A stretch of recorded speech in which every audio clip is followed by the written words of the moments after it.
Vous connaissez cette phrase qui dit que les bonnes actions sont toujours récompensées? Eh bien, ma chérie, laissez-moi vous raconter une histoire qui vous fera remettre en question tout ce que vous croyez sur la justice, les préjugés et le pouvoir d'une seule décision. Regarde ce dégoûtant qui s'approche de ma fille, cria une femme élégante en pointant son doigt accusateur sur David alors qu'il s'agenouillait à côté de la fille qui pleurait seule sur le banc de la place. Quelqu'un appelle la police, ce clochard va la kidnapper. David Wilson avait 34 ans et vivait depuis 3 mois dans les rues de Manhattan après qu'un mystère incendie ait détruit son petit appartement dans le Bronx. Le même appartement où il détenait des documents compromettants sur les pratiques illégales de l'entreprise de construction où il travaillait comme ingénieur. Quelle coïncidence, n'est-ce pas? Ce qui restait de sa vie antérieure tenait dans un sac à dos usé. Une photo de sa fille Gracie, âgée de seulement 8 ans, quelques médicaments contre l'asthme qu'il achetait en coupant sa propre nourriture, et le dernier espoir d'obtenir un emploi chez Aldridge Logistics, ironiquement, la même entreprise où il avait programmé un entretien pour ce lundi matin. Mais il était là, ignorant complètement les regards dégoûtés et les commentaires méchants, tendant doucement la main à une petite fille d'environ 6 ans qui sanglotait désespérément. L'enfant était clairement perdu, et des dizaines de personnes bien habillées le traversaient comme s'il s'agissait d'un fantôme invisible. « Salut, petite !» a chuchoté David avec la voix la plus douce qu'il ait pu trouver en lui, même avec une gorge sèche de ne pas avoir bu d'eau depuis des heures. « Quel est votre nom? Êtes-vous perdu ?»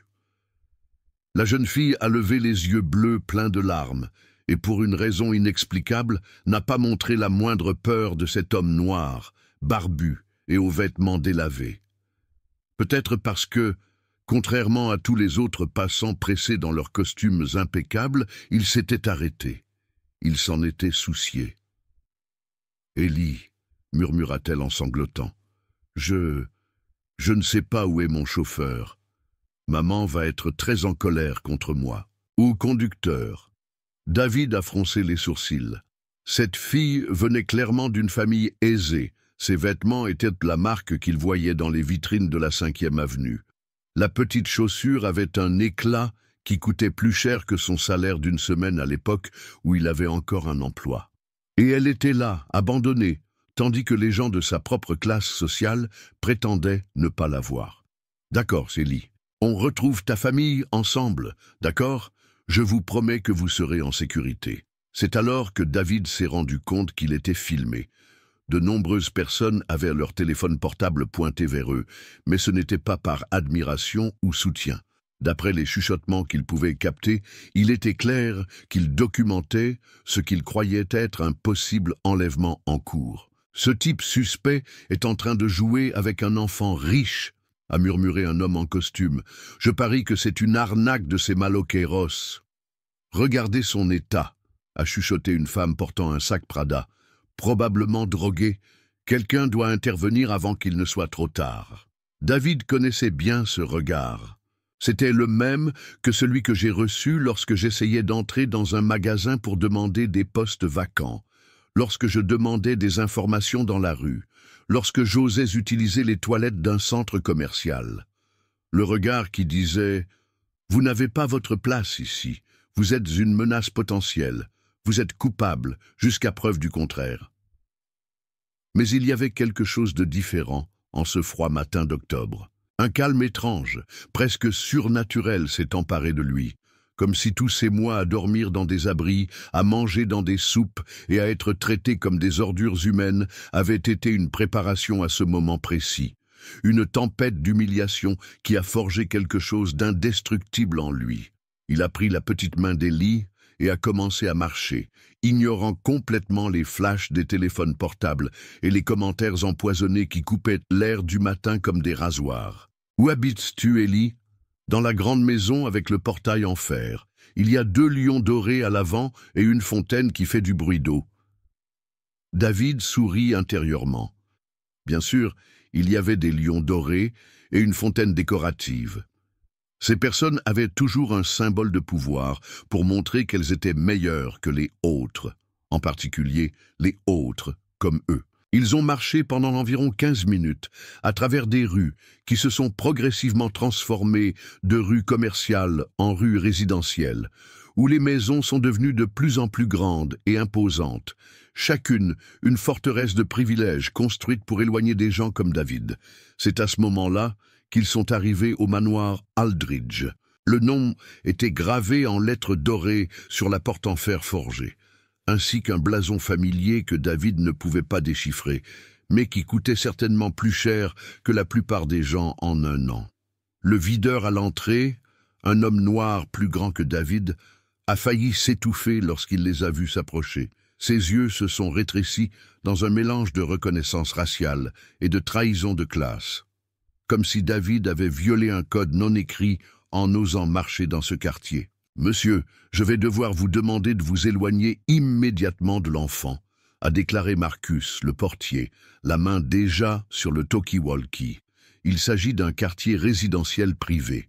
« C'est ma maison », a déclaré Ellie avec une fermeté surprenante à un enfant de 6 ans en serrant fermement la main de David. « Et il m'a aidé quand personne d'autre ne voulait l'aider. Tout le monde est passé à travers moi en prétendant que j'étais invisible. » Marcus a hésité une seconde.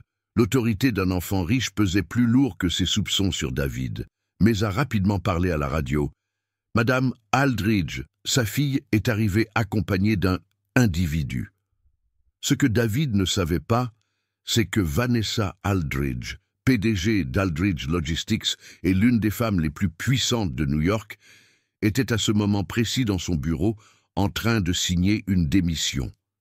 Sa démission. Parce que David Wilson avait manqué l'entretien le plus important de sa vie pour aider un enfant perdu. Et ce que Vanessa Aldridge ne savait pas non plus, c'est que ce mendiant barbu, debout à sa porte, venait de sauver non seulement sa fille, mais qu'il était sur le point d'exposer le vrai visage d'une société qui juge les gens par leur apparence, tout en ignorant les enfants en danger. Parce que parfois, ma chérie, l'univers a une façon très particulière de mettre les bonnes personnes au bon endroit, au bon moment, pour enseigner une leçon qui changera tout pour toujours. Si vous aimez découvrir comment une simple bonne action peut complètement bouleverser la donne, n'oubliez pas de vous abonner à la chaîne. Là, devant cette porte dorée, David est resté ferme, comme quelqu'un qui garde un secret trop puissant pour être révélé avant le bon moment. La porte du manoir s'est ouverte avec le faste d'un théâtre coûteux, et Vanessa Aldridge est apparue comme une reine descendant de son trône. À 42 ans, elle rayonnait le genre de pouvoir qui ne vient que de générations de privilèges accumulés, cette confiance brutale de ceux qui n'ont jamais eu à prouver leur valeur à qui que ce soit. Ses yeux bleus, identiques à ceux de sa fille, balayaient David de la tête aux pieds avec le même dédain qu'il réserve pour quelque chose trouvé collé à la semelle de la chaussure. Le costume Armani qu'il portait coûtait plus cher que ce que David avait gagné au cours des 6 derniers mois en tant qu'ingénieur, avant de tout perdre. « Ellie !» Elle s'exclama, courant pour serrer sa fille dans ses bras, mais ses yeux restèrent collés sur David avec un mélange toxique de suspicion et de répulsion. « Que s'est-il passé, mon amour? Êtes-vous blessé? » « Non, maman. Je me suis perdu et j'ai beaucoup pleuré, mais il m'a aidé, » a répondu Ellie, montrant David avec l'innocence cruelle des enfants qui n'ont pas encore appris à voir la couleur ou la classe sociale. Tout le monde passait devant moi en prétendant que j'étais invisible, mais il s'est arrêté. Vanessa s'est levée lentement, comme un serpent se préparant pour le bateau. Monsieur s'est arrêté, attendant que David se présente, mais le ton indiquait déjà que tout nom qu'il donnait serait automatiquement associé à une menace potentielle. « David Wilson, madame », a-t-il répondu, gardant la voix ferme, même s'il ressentait le poids familier d'être jugé avant même d'ouvrir la bouche. « Je voulais juste m'assurer qu'elle rentrerait à la maison en toute sécurité. Que, noble de votre part, » Vanessa a prononcé le mot « noble » comme si c'était quelque chose d'aigre dans la bouche. « Et dites-moi, monsieur Wilson, qu'est-ce que tu faisais exactement en errant dans notre quartier un lundi matin ?» David a senti le piège se fermer. Toute réponse qu'il donnerait serait utilisée contre lui. Si je disais que j'étais au chômage, je serais un clochard. Si je mentionnais l'interview, je serais un menteur. Si vous disiez la vérité sur le fait de vivre dans la rue, ce serait dangereux. J'allais à un entretien d'embauche, a-t-il répondu simplement, décidant d'être honnête, même s'il savait qu'il serait déformé. Ah! Le sourire de Vanessa était tranchant comme une lame. Et quel genre de travail cherchiez-vous?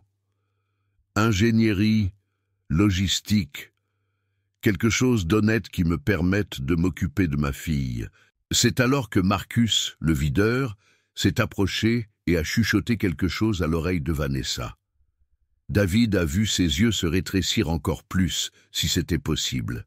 « C'est intéressant », a-t-elle murmuré, ayant clairement reçu des informations sur l'apparence de David sur les caméras de sécurité du quartier. « Marcus m'a informé que vous avez été vu, erré par ici d'autrefois. » David a gardé son visage neutre, mais une fureur glaciale a commencé à se former à l'intérieur. Il connaissait ce jeu. Il y a 3 mois, alors qu'il espérait encore trouver un emploi, il s'était promené dans ce quartier en recherchant des entreprises, en livrant des CV, en essayant de se présenter en personne pour montrer qu'il n'était pas seulement un autre rôle dans une pile de rejets. Chaque errance avait été une tentative désespérée de préserver sa dignité alors que le monde s'effondrait autour d'elle. « Madame », dit David, sa voix portant un calme dangereux qui a poussé Vanessa à faire un pas en arrière involontaire. « J'ai ramené votre fille en toute sécurité. C'est tout ce qui compte. » Bien sûr, Vanessa s'est déprécipée, mais il y avait quelque chose dans les yeux de David qui la dérangeait profondément. Une intelligence qui ne correspondait pas à ses attentes pleines de préjugés. « Eh bien, je suppose que je devrais vous remercier. » Elle a ouvert son sac en cuir italien et a sorti quelques billets froissés, comme si elle nourrissait un pigeon dans le parc. « Le voici, pour votre temps. » David a regardé l'argent pendant un long moment. 20 $, le prix qu'elle a mis sur la sécurité de sa propre fille, le prix qu'elle pensait qu'il valait. « Merci », a-t-il dit en prenant l'argent. Pas par fierté, mais parce qu'elle savait que Gracie avait besoin de nourriture. Et la fierté ne remplit pas le ventre d'un enfant asthmatique. « Maman », a interrompu Ellie, tirant la manche du costume coûteux de sa mère. « Il a dit qu'il avait une fille qui est aussi malade. Puis-je lui donner mes médicaments ?» Le silence qui a suivi était assourdissant. Vanessa a regardé sa fille comme si elle avait suggéré d'adopter un animal sauvage. « Ellie, chérie, parlons-en à l'intérieur », a-t-elle dit, forçant un sourire qui ne s'approchait même pas de ses yeux. Puis il se tourna vers David. « S. Wilson, merci beaucoup encore. Marcus l'accompagnera jusqu'à la porte. » David a compris le message. « Ne vous inquiétez pas, je sais trouver ma sortie. » Mais quand il a commencé à faire demi-tour, il a entendu Vanessa faire un commentaire bas avec Marcus, pensant qu'il n'écouterait pas « Augmenter la sécurité ce soir et vérifier les caméras des derniers mois. Je n'aime pas quand ces types commencent à circuler dans le quartier. » Ces types. David s'est arrêté à mi-chemin, ses poings se fermant involontairement. Dans son esprit, des flashbacks ont commencé à se former. Son diplôme en génie civil de Columbia, summa cum laude, son appartement confortable avant l'incendie mystérieux, les documents qu'il avait sur les pratiques illégales dans l'entreprise de construction Pemberton & Associates, la même entreprise de construction qui, je le découvrirai plus tard, avait des contrats millionnaires avec Aldridge Logistics. David Wilson n'était pas seulement un autre mendiant désespéré dans les rues de Manhattan.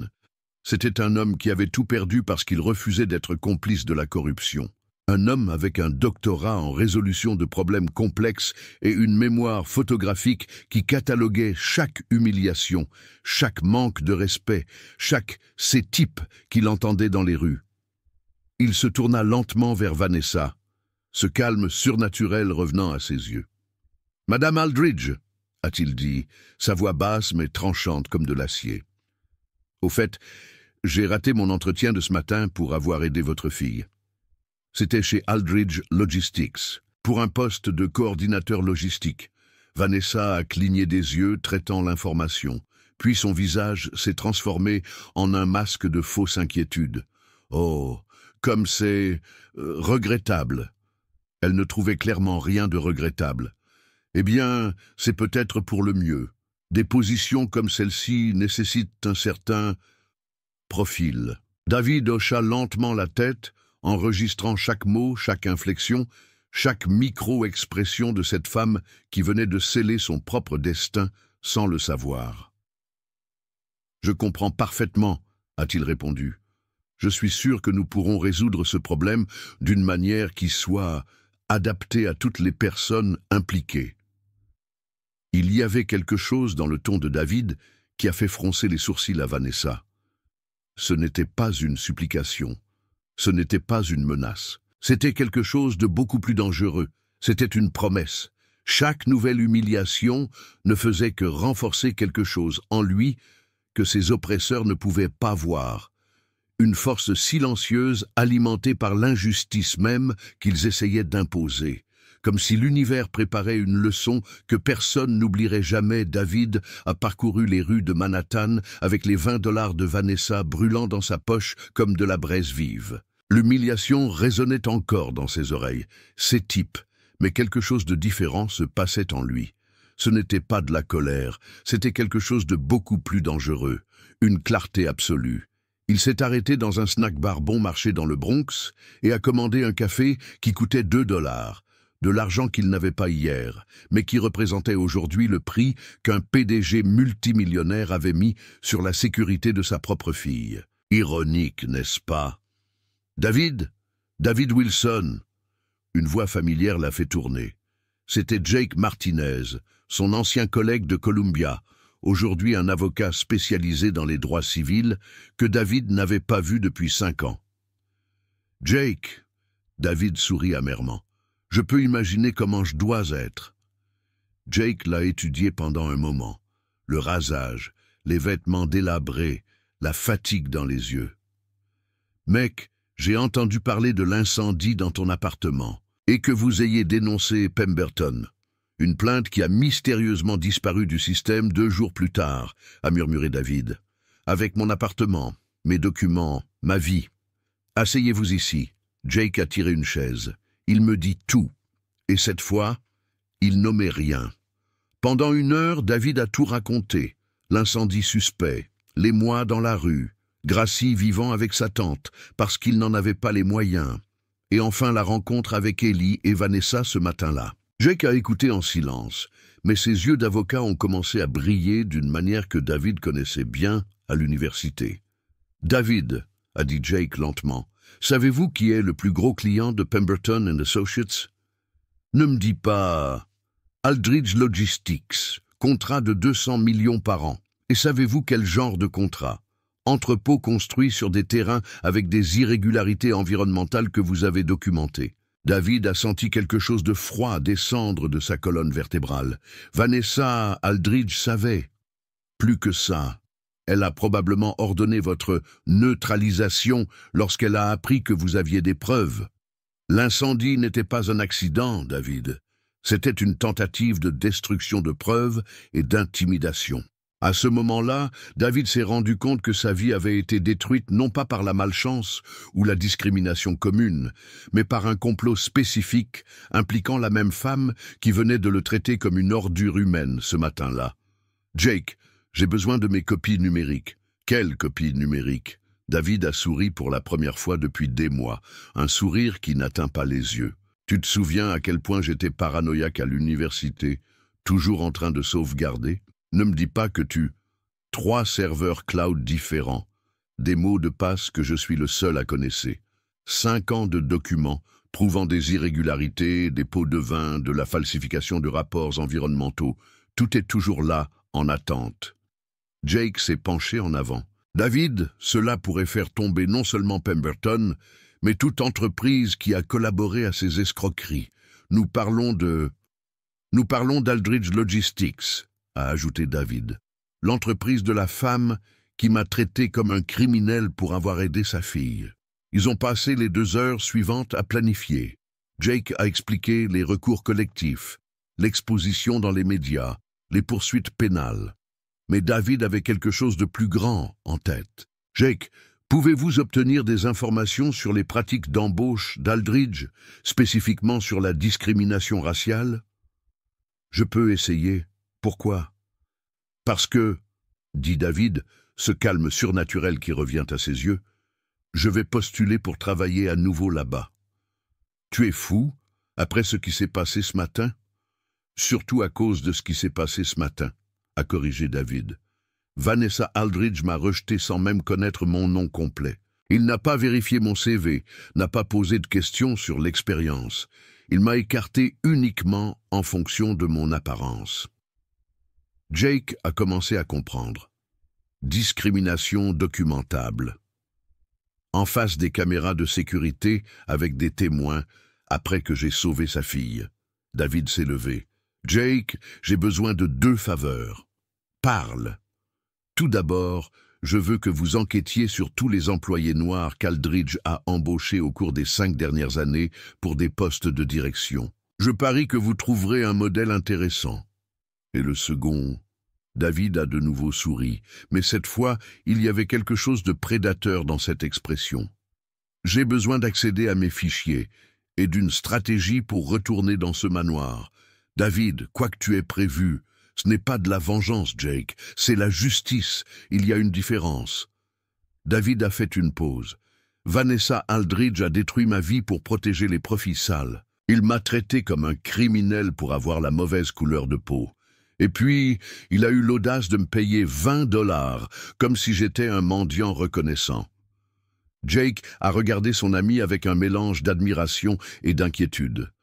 Je connaissais David depuis 15 ans et je ne l'avais jamais vu avec cette froide détermination. « Qu'est-ce que tu veux qu'elle perde exactement ?» David s'est arrêté à la porte du snack-bar, regardant la rue animée où des gens comme Vanessa passaient en voiture avec des vitres fermées, à l'abri du monde réel où des gens comme lui luttaient pour survivre. « Tout, a-t-il simplement dit. Je veux qu'elle perde son entreprise, sa réputation, son arrogance. Je veux qu'elle comprenne ce que signifie être jugée par son apparence, être rejetée, être traitée comme inférieure. » Et Ellie, la fille? David a hésité un instant. Ellie mérite une mère qui n'est pas une personne terrible déguisée en citoyenne respectable. Peut-être que tout perdre apprend à Vanessa à valoriser ce qui compte vraiment. Jake hocha la tête lentement. D'accord, mais nous le faisons de la bonne façon, juridique, documenté, irréfutable. Bien sûr, David a accepté. Mais Jake, quand nous aurons terminé, je ne veux pas seulement gagner le procès. Je veux que le nom Aldridge devienne synonyme de honte d'entreprise. Cette nuit-là, dans le petit appartement de Jake, où David a passé les premières heures des mois à se sentir propre et nourri, il a ouvert ses fichiers numériques pour la première fois depuis l'incendie. Des centaines de documents, d'emails, de photos, d'enregistrements audio. 5 ans de preuves qui pourraient non seulement incriminer Pemberton & Associates, mais aussi exposer un réseau de corruption qui s'étendait sur des dizaines d'entreprises de construction et de logistique à New York.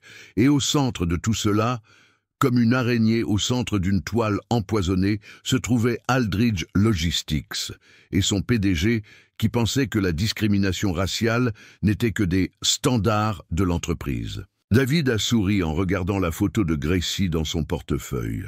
Bientôt, elle aurait un père dont elle pourrait être à nouveau fière. Et Vanessa Aldridge découvrirait que sous-estimer un homme ne le rend pas moins dangereux, le rend simplement plus déterminé à prouver sa valeur d'une manière qu'elle n'oublierait jamais. Parce que parfois, ma chérie, la justice ne vient pas toute seule. Il doit être servi par des personnes qui savent exactement où appuyer pour que toute la pourriture soit au jour 3 semaines plus tard. David Wilson était méconnaissable. Jake avait obtenu des vêtements appropriés, une adresse temporaire et, surtout, l'accès à un ordinateur où David pouvait méticuleusement reconstituer son dossier de preuves. « David », a déclaré Jake, en entrant dans le bureau avec un sourire qu'il ne pouvait pas cacher, « Je viens de quitter le bureau du procureur. Ils veulent te rencontrer. » Et les médias, Channel 7, Post, Times, tous intéressés. Jake a fait une pause. « Mais il y a plus. Vous vous souvenez que vous m'avez demandé d'enquêter sur les pratiques d'embauche d'Aldridge ? David a levé les yeux de l'ordinateur, où il a organisé 5 ans de documents compromettants. Dis-moi que tu as trouvé le modèle. En 12 ans, Vanessa Aldridge n'a embauché absolument aucune personne noire pour des postes de direction ou de direction. 0. David. Et il y a plus, 3 anciens employés noirs ont poursuivi l'entreprise pour discrimination au cours des 2 dernières années. Les affaires ont été résolues discrètement en dehors des tribunaux. David a souri ce sourire glacé que Jake a appris à reconnaître. Parfait. Et qu'est-ce que notre ami fait aujourd'hui? Réunion du conseil au siège, 3 heures de l'après-midi. Décider des contrats de renouvellement de Pemberton. Comme c'est pratique. David a fermé l'ordinateur portable. Jake, il est temps pour Madame Aldridge de découvrir qui est vraiment David Wilson. À 14h30, David est entré dans le bâtiment d'Aldridge Logistics. Cette fois, non pas en tant que mendiant désespéré, mais en tant qu'ingénieur civil titulaire d'un doctorat de Columbia, accompagné de son avocat et portant un dossier qui ferait trembler l'entreprise dans ses fondes. La réceptionniste, une jeune blonde qui avait clairement reçu des instructions sur les types indésirables, a essayé de l'empêcher d'entrer. « Seigneur, vous devrez prendre rendez-vous. Dites à Madame Aldridge que David Wilson est ici, avec des informations sur les irrégularités dans les contrats de Pemberton & Associates qui pourraient intéresser le conseil d'administration. » 5 minutes plus tard, ils étaient au 47e étage. Vanessa Aldridge a failli s'étouffer avec le café lorsqu'elle a vu David entrer dans la salle de réunion, propre, bien habillé, accompagné d'un avocat et portant des documents officiels. « Vous » a-t-elle bégayé, reconnaissant vaguement le mendiant qu'elle avait méprisé 3 semaines auparavant.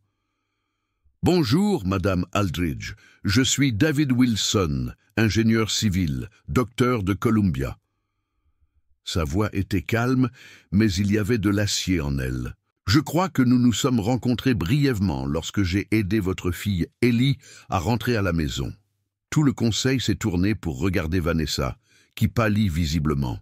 « Je ne comprends pas. Permettez-moi de clarifier. » David a ouvert son dossier avec la précision d'un chirurgien. Au cours des 5 dernières années, j'ai systématiquement documenté des irrégularités dans les contrats entre Pemberton & Associates et cette société. Corruption d'inspecteurs, construction dans des zones protégées de l'environnement, utilisation de matériaux inappropriés dans les entrepôts qui stockent des produits dangereux. Charles Morrison, président du conseil, s'est penché en avant. « Seigneur Wilson, ce sont des accusations très graves. Ce sont des faits vérifiables. » David a fait une copie des documents à chaque membre du conseil. Emails, photographies, rapports falsifiés, journaux de paiement, tout ici. Vanessa a essayé de récupérer. Je ne sais pas d'où il a eu ça, mais... Señora Aldridge, David l'interrompit doucement, il y a 3 semaines, alors que votre fille était perdue et pleurait toute seule, vous m'avez offert $20 en paiement pour l'avoir amenée en sécurité. Il a dit que les gens comme moi n'ont pas le bon profil pour travailler dans leur entreprise. Le silence dans la pièce était assourdissant. Vous m'avez jugé pour mon apparence, pour mon état à ce moment-là, et vous avez décidé que je ne valais même pas une chance d'un entretien approprié. David s'est levé. Ce que vous ne saviez pas, c'est que je n'étais pas dans la rue par incompétence ou par paresse. J'étais là parce que j'ai dénoncé les pratiques illégales de Pemberton, des pratiques que vous ne saviez pas seulement, mais que vous financiez activement. David a sorti une tablette et a appuyé sur Play. La voix de Vanessa a rempli la pièce. Augmentez la sécurité ce soir et vérifiez les caméras des derniers mois. Je n'aime pas quand ces types commencent à circuler dans le quartier. Ces gars-là, a répété David. Enregistré par le système de sécurité de votre propre maison, Madame Aldridge. Margaret Foster, directrice des ressources humaines, s'est essuyé la gorge nerveusement. Sr. Wilson, j'ai examiné nos dossiers d'embauche après votre appel hier. Dans 12 ans... Zéro cadre noir, a ajouté David. 3 procès pour discrimination résolus en secret et une politique non documentée mais clairement mise en œuvre de maintenir des normes qui excluent par coïncidence les minorités. Vanessa était pâle comme un rôle. C'est un complot. Il essaie de nous faire chanter. Chantage? Jake s'est levé pour la première fois. Senora. Aldridge, mon client, a perdu sa maison, son emploi, sa stabilité financière, parce qu'il a refusé d'être complice de crimes environnementaux. Il a vécu 3 mois dans les rues de Manhattan. Et quand il a eu la décence d'aider sa fille perdue, il a été traité comme un criminel. David s'assit à nouveau, son calme étant plus dévastateur que n'importe quel cri. Le FBI dispose déjà de copies de ces documents. Le ministère public fédéral aussi. Mais je suis venu ici en premier, madame Aldridge, parce que je voulais que vous sachiez que le mendiant que vous méprisiez n'était pas un vrai mendiant. C'était un homme qui a tout perdu pour avoir fait ce qu'il fallait. Charles Morrison a rapidement feuilleté les documents. « Jésus-Christ, Vanessa, si c'est vrai, a déclaré David. Chaque virgule, chaque photo, chaque email. 5 ans de preuves qui prouveront que cette entreprise a non seulement fermé les yeux sur la corruption environnementale, mais l'a activement financée. Vanessa a finalement trouvé sa voie, mais elle est sortie comme un murmure désespéré. « Qu'est-ce que tu veux ?» David s'est levé, gardant ses documents. « Justice, madame Aldridge. La même justice que vous m'avez refusée en fonction de la couleur de ma peau et de ma situation financière. » Il s'est dirigé vers la porte, puis s'est retourné une dernière fois. « Oh, et madame Aldridge, ces 20 $ que tu m'as donnés, j'ai fait un don à une institution qui aide les victimes de discrimination raciale. J'ai trouvé que c'était l'endroit le plus approprié. » La porte s'est refermée derrière eux, laissant le conseil dans le silence total. Vanessa est restée assise, regardant les documents éparpillés sur la table, des documents qui mettraient fin non seulement à sa carrière, mais aussi à sa liberté. À l'extérieur du bâtiment, David a respiré profondément, pour la première fois, en 3 mois. Si vous avez suivi jusqu'ici ce voyage sur la façon de transformer l'humiliation en justice, n'oubliez pas de vous abonner à la chaîne. Car ce qui arrive, lorsque les puissants découvrent qu'ils ont sous-estimé la mauvaise personne, n'est que le début d'une transformation qui changera des vies à jamais. Parce que parfois, ma chérie, la justice ne consiste pas seulement à prouver que tu avais raison. Il s'agit de montrer que quelle que soit la couleur de votre peau ou votre situation financière, personne n'a le droit de vous traiter comme si vous étiez moins humain qu'eux. 48 heures après la réunion, la vie de Vanessa Aldridge a commencé à s'effondrer comme un château de cartes dans une tempête. Le FBI a frappé à la porte du siège d'Aldridge Logistics à 6 heures du matin mercredi, avec des mandats de perquisition et de saisie qui ont transformé les bureaux élégants en une zone d'enquête criminelle. Les agents ont chargé des boîtes et des boîtes de documents, tandis que les journalistes se pressaient à l'extérieur, filmant chaque instant de l'humiliation publique. Le PDG d'Aldridge Logistics, lié à un système de corruption environnementale, a déclaré le titre du New York Times. L'entreprise milliardaire a financé des constructions illégales pendant 5 ans. David regardait les nouvelles depuis l'appartement de Jake, tenant une tasse de café chaud, le premier café vraiment délicieux qu'il buvait depuis des mois. Gracie était assise à côté de lui, enfin de retour dans les bras de son père, ses petits poumons fonctionnant parfaitement grâce au nouveau plan de santé que David avait obtenu. « Nous, papa !» a-t-elle dit en montrant la télévision où Vanessa apparaissait entourée de journalistes, essayant de monter dans sa voiture tout en cachant son visage. « Cette dame a l'air très triste. » David sourit, caressant les cheveux de sa fille. « Parfois, mon amour, les gens sont tristes quand ils doivent enfin payer pour les mauvaises choses qu'ils ont faites. » Le téléphone de Jake a sonné.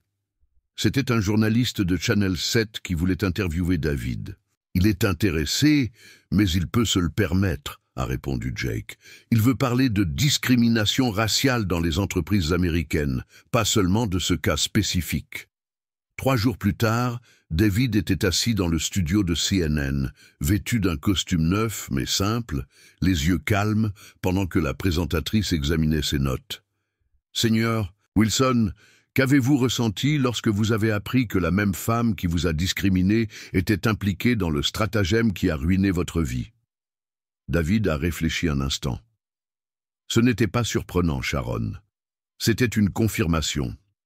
Les personnes qui discriminent en fonction de la couleur de la peau limitent rarement leur manque d'éthique à un seul domaine de la vie. Qu'en est-il des critiques qui disent que vous avez orchestré tout cela pour vous venger? La vengeance serait que je me taise et que je laisse d'autres familles perdre leur maison à cause de constructions irrégulières. La justice consiste à exposer la vérité et à permettre au système de fonctionner comme il se doit. David se pencha légèrement en avant. Je n'ai pas inventé ces documents. Je n'ai pas formé ces emails. J'ai simplement refusé d'être complice. Puis, j'ai documenté tout ce que je voyais de mal. Pendant ce temps, Vanessa était dans son bureau, ou plutôt dans ce qui en restait après l'enquête fédérale, recevant un appel qui allait tout changer. Sir Aldridge, la voix de l'avocat de l'entreprise était tendue. Le conseil d'administration a voté. Il demande sa démission immédiate. Les actionnaires sont paniqués. 3 grands clients ont déjà annulé des contrats et... Et quoi? Vanessa a demandé, même si elle connaissait déjà la réponse. Et il propose David Wilson au poste de directeur de la conformité des entreprises avec une autorité totale pour enquêter et réformer nos processus. Salaire annuel de 180 000, plus les primes. Vanessa a raccroché son téléphone et a regardé par la fenêtre du 47 étage. En bas, des gens comme David se promenaient dans les rues, des gens qu'elle a toujours considérés comme inférieurs, invisibles, hors de propos. L'une de ces personnes venait de détrôner la dynastie Aldridge. La semaine suivante, les tabloïds ont rapporté que Vanessa avait été vue en traitant son appartement penthouse, portant elle-même ses valises. Le divorce avec son mari avait été annoncé. Il ne voulait pas associer le nom de famille au scandale. Le compte bancaire a été gelé par la justice fédérale. La femme qui avait autrefois offert 20 $ à un mendiant devait maintenant emprunter de l'argent pour payer l'avocat. David, quant à lui, était occupé à transformer Aldridge Logistics en un modèle de transparence d'entreprise. Son premier rôle en tant que directeur a été de créer un programme de bourse d'études pour les ingénieurs des communautés défavorisées, financé par l'argent que l'entreprise a économisé en réduisant les contrats corrompus. Seigneur Wilson, sa nouvelle assistante, une jeune femme noire fraîchement diplômée en administration, est entrée dans son bureau. La presse veut en savoir plus sur le programme de diversité que vous mettez en place. David a souri. Dites-leur que ce n'est pas un programme de diversité, c'est un programme de compétences. Nous recrutons les meilleures personnes, quelle que soit la couleur de la peau. La diversité est une conséquence naturelle lorsque vous cessez de discriminer. Et 3 mois plus tard, Ellie Aldridge, qui vit maintenant avec son père dans un appartement modeste après la chute de sa mère, a été emmenée par lui pour voir les nouvelles installations de l'entreprise. La jeune fille, aujourd'hui âgée de 7 ans, a couru dans le bureau jusqu'à ce qu'elle trouve David en train de réviser des projets. « Seigneur David !» elle a crié, courant pour le serrer dans ses bras. « Papa a dit que tu travailles ici maintenant. » David s'est agenouillé pour être à sa hauteur. « Salut Ellie, comment vas-tu ?»« Bien. Maman était très triste, mais maintenant elle apprend à cuisiner et à faire la lessive. J'ai dit que ça lui fait du bien. » Ellie a fait une pause. « Es-tu toujours mon ami, même après tout ?» David a regardé cet enfant innocent qui n'était pas à blâmer pour les préjugés de sa mère. Toujours petite, toujours. Richard Aldridge, l'ex-mari de Vanessa et le père d'Ellie, s'est approché. « Seigneur Wilson, je voulais vous remercier personnellement. Vanessa, elle avait besoin d'apprendre des leçons que je n'ai jamais pu enseigner. » « Comment va-t-elle » David a demandé, vraiment curieux. Travailler comme consultant indépendant, vivre dans un appartement d'une chambre, conduire une voiture d'occasion. Richard a fait une pause. Pour la première fois en 15 ans de mariage, elle m'a demandé mon avis avant de prendre une décision. L'humilité. C'est quelque chose que l'argent ne peut pas acheter, mais la perte de tout peut apprendre.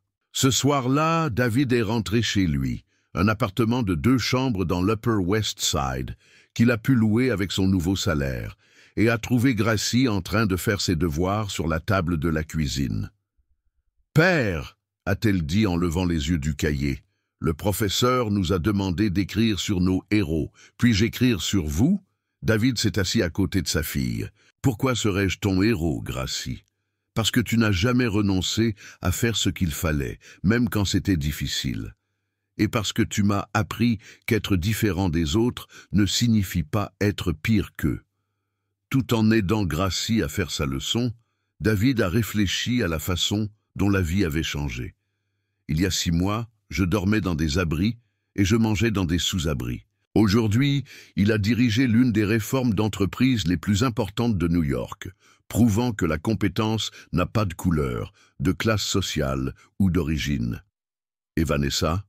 Eh bien, elle apprenait enfin la valeur réelle des gens, non pas par ce qu'ils avaient sur le banc ou par la couleur de leur peau, mais par le caractère qu'ils faisaient preuve lorsque personne ne regardait.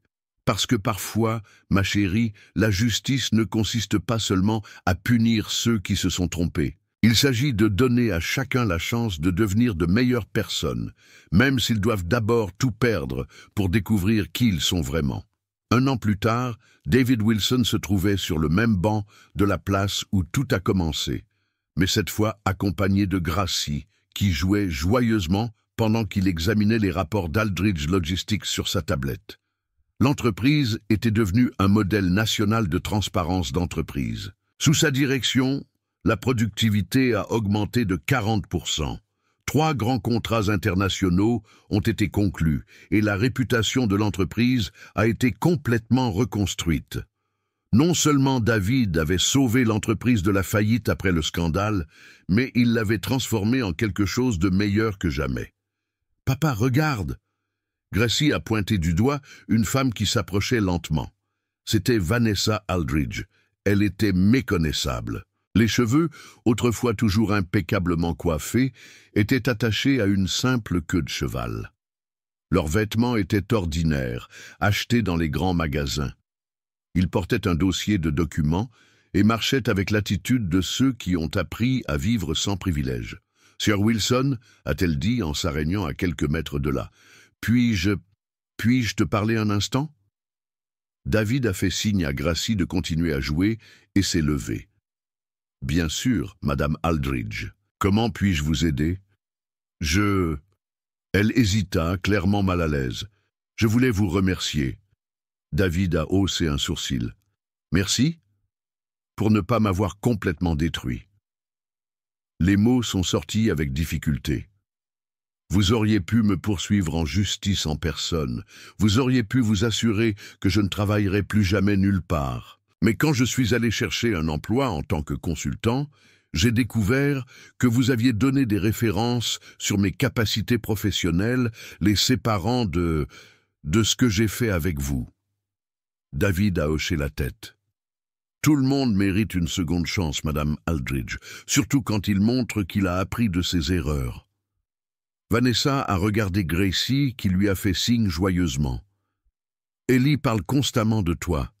Il dit que vous êtes l'homme le plus courageux qu'il connaisse. » Elle a fait une pause. « Et je suis d'accord avec elle. Comment Ellie s'adapte-t-elle? Mieux que ce à quoi je m'attendais. Il est dans une école publique maintenant. Il s'est fait des amis de tous horizons. Pour la première fois, il grandit en voyant les gens par leur personnalité, pas par leur compte bancaire. » Vanessa sourit tristement. Elle devient une meilleure personne que je ne l'ai jamais été. David a observé cette femme qui, il y a 1 an, l'avait traitée comme des ordures humaines. Maintenant, elle parlait avec une humilité authentique. Ses yeux ne montraient plus cette arrogance toxique que le pouvoir et le privilège avaient cultivée pendant des décennies. « Sœur Aldridge, puis-je vous demander quelque chose ?»« Bien sûr. » « Si je pouvais remonter le temps, cela changerait-il quelque chose à propos de cette journée ?» Vanessa réfléchit pendant un long moment. je chômerais tout. Mais surtout, cela changerait la personne que j'étais. Elle l'a regardé directement dans les yeux. Tu m'as appris que le caractère n'a pas de couleur, qu'il n'a pas de classe sociale, qu'il n'a pas de prix. Il m'a fallu 50 ans pour apprendre quelque chose que ma fille de 6 ans a immédiatement compris lorsqu'elle vous a rencontré. Et maintenant, comment se reconstruisent-ils? Lentement. Je travaille comme consultant pour les petites entreprises, les aidant avec des stratégies de croissance.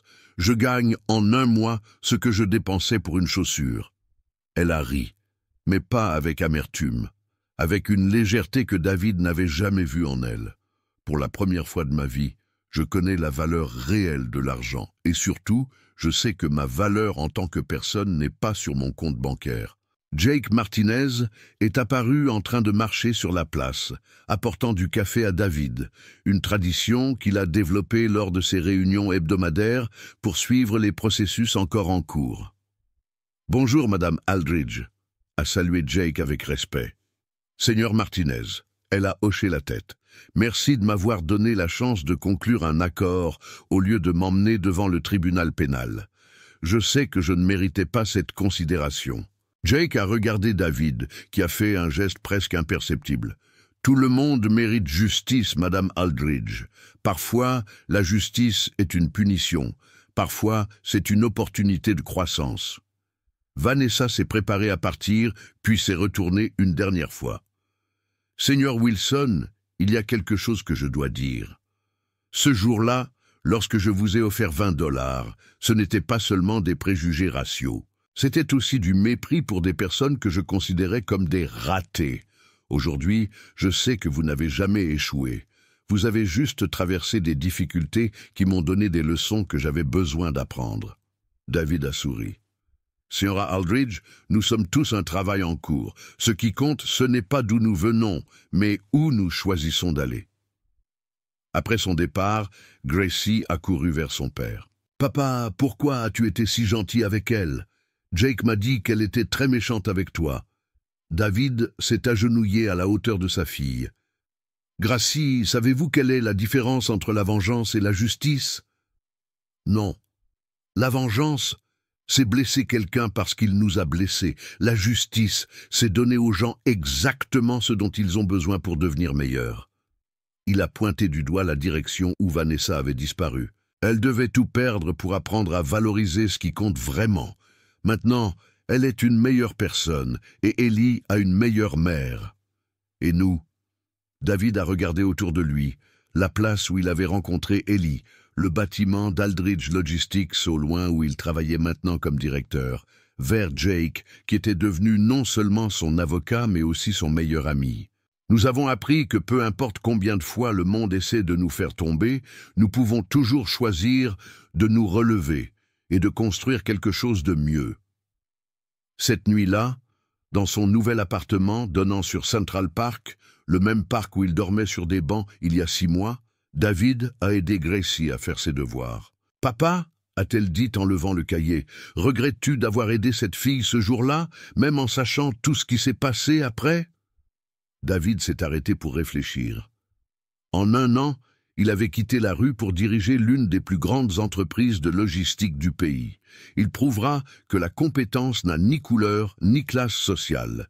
Il transformera une société corrompue en modèle d'intégrité. Et plus important encore, il a appris à Gracie elle-même que faire la bonne chose en vaut toujours la peine, même lorsque cela semble trop cher.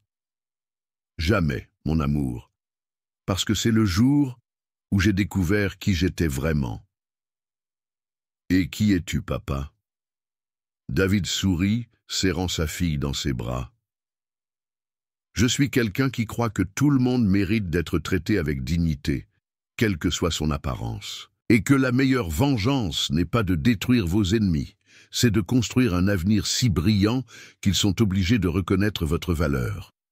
3 mois plus tard, David a été invité à donner une conférence à l'Université Columbia sur le leadership d'entreprise et la justice sociale. À la fin de la présentation, un étudiant noir a levé la main. « Professeur Wilson, quel conseil donneriez-vous à quelqu'un qui est confronté à la discrimination au travail ?» David a réfléchi à la question, se souvenant de lui-même il y a 1 an, dormant dans des abris et étant jugé par la couleur de sa peau. Documentez tout, travaillez 2 fois plus que les autres, trouvez des alliés qui croient en la justice. Et rappelez-vous, ils peuvent essayer de définir votre valeur en fonction de votre apparence, mais vous seul pouvez définir votre caractère en fonction de vos actions. Il s'est arrêté, regardant le public plein de jeunes espoirs. Et lorsque vous parvenez à prouver votre valeur et que vous y parviendrez, utilisez votre succès pour ouvrir la porte à d'autres qui viendront après vous. C'est la vraie victoire. Parce que, ma chérie, parfois la vie nous met exactement là où nous devons être pour apprendre exactement ce que nous devons apprendre. David aurait pu passer devant Élie en faisant semblant de ne pas la voir, comme tout le monde l'a fait. Mais il a choisi d'arrêter. Il a choisi de s'en soucier, et ce simple choix a transformé non seulement sa vie, mais aussi celle de tous ceux qui l'entourent. La vraie justice ne consiste pas à détruire ceux qui nous blessent, mais à construire un monde où personne d'autre n'a à vivre ce que nous avons vécu. Et si cette histoire vous a inspiré à croire qu'il y a toujours de l'espoir, même dans les situations les plus difficiles, laissez un like et abonnez-vous à la chaîne pour plus d'histoires qui prouvent que le caractère d'une personne n'a rien à voir avec la couleur de sa peau ou la taille de son compte bancaire. Parce qu'en fin de compte, la seule mesure qui compte vraiment, c'est la façon dont nous nous traitons les uns les autres lorsque personne ne nous regarde, et comment nous choisissons d'utiliser nos victoires pour rendre le monde meilleur pour tous.